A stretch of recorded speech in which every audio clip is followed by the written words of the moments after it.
Voici l'histoire de Redouane Faïd, un homme qui a transformé sa vie en film d'action. Braqueur, fugitif, écrivain et roi de l'évasion.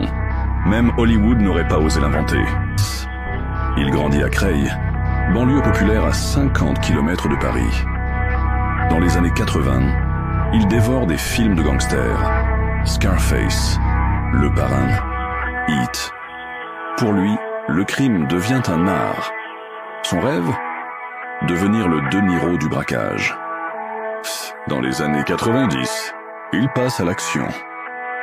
Paris, Lyon, même Genève, il braque des fourgons blindés avec une précision militaire. Tout est minuté, chronométré. Pas une goutte de sang.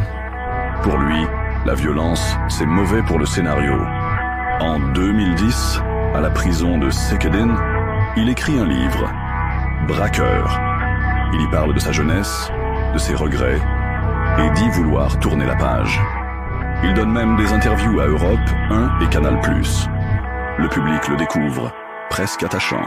Mais en avril 2013, plot twist. Il s'évade de Sekedin, à côté de Lille, avec des explosifs, un bélier et des complices. En 2018, il fait encore plus fort. Évasion par hélicoptère de la prison de Réau, en Seine-et-Marne, en 10 minutes chrono. Même Netflix n'y avait pas pensé. C'est la chasse à l'homme la plus médiatisée depuis longtemps. De Paris à Barcelone, Interpol, la BRI et la DGSI le traquent.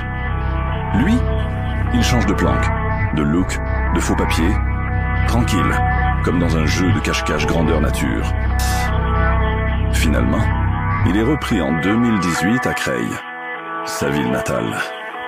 Le braqueur était revenu là où tout avait commencé. Mais pour beaucoup, Faïd n'est pas un criminel, c'est un mythe. Un anti-héros qui aurait dû bosser à Hollywood, pas en prison.